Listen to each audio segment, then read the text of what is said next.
Welcome to the Complete Knockout, the show where we talk all things MMA related, whether it's in the UFC or Bellator, and we're gonna just jump into it. Bellator 208 just wrapped up. I'm gonna do a quick reaction video on the event, my initial takes on it. I have nothing in front of me, no notes, no nothing, no videos. This is gonna be straight after the fight. So the main fight, I got all my predictions correct, except obviously the main event where we had Chael versus Fedor. I did not give Fedor enough credit where the man deserves it. This guy is truly one of the best fighters in the heavyweight division of Bellator. He is truly one of the greatest of all time, and he performed extremely well against Chael. I feel like Chael was a little bit too aggressive in the fight. I feel like he left his hand and head a little too easy to hit to Fedor, and Chael has made he made this comment multiple times. You do not want to get hit by Fedor. It's just not one of the things that you want to do. And we saw that in the opening 30 seconds of the fight where Fedor knocked Chael down 2 times and then continued to punish Chael with his punches in the stand-up and with his ground and pound.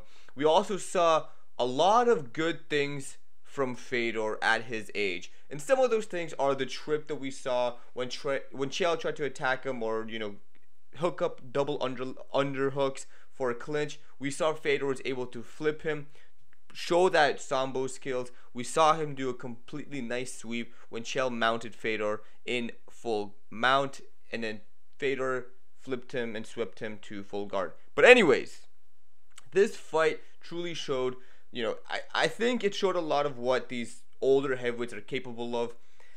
Yes, they're not in the prime. Yes, they're not what they once were. But ladies and gentlemen, they still go out there and they still fight even at their age. Now we have the heavyweight Grand Prix final set, and it's going to be Ryan Darth Bader versus Fedor, the last Emperor Emelianenko.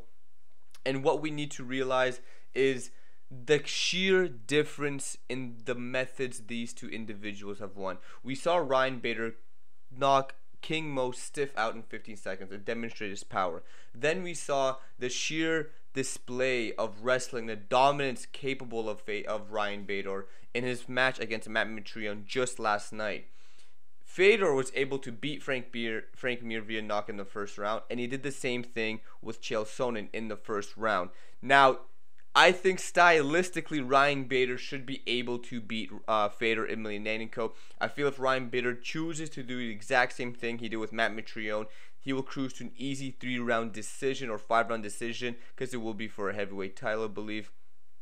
And we can see Ryan Bader become a dual champion in Bellator's organization. However, if Fedor is able to use his impressive sambo skills, his impressive takedown defense, and his ground game, then I sure can tell you that Ryan Bader will approach that fight in a different manner. He is not going to want to attack the legs of Fedor or clinch him. He risks getting flipped, he risks getting ground and pound, but most of all, and the most important thing of Fedor's game, is that he can catch you. If you shoot on Fedor, he can hit you with an uppercut, he can hit you with the right hand, and we really didn't see any footwork from Fedor. That was kind of unusual to me. I thought Fedor had a lot of openings for that high right kick to Chael, but it's a lot different from a person seeing the fight and a person actually being in the octagon fighting. However, my initial reaction to Fedor versus Chael is that it was a great fight. I think Bellator did a great job in promoting this fight. I think it's going to pull in quite a bit of viewers through the streaming, and gotta give credit to Chael where it's deserved. Chael did not talk shit. Chael respected Fedor, and Chael went out there and fought like the true American gangster. He stood there with Fedor. He took punches from Fedor, came back, got a nice low ankle takedown, took him down again.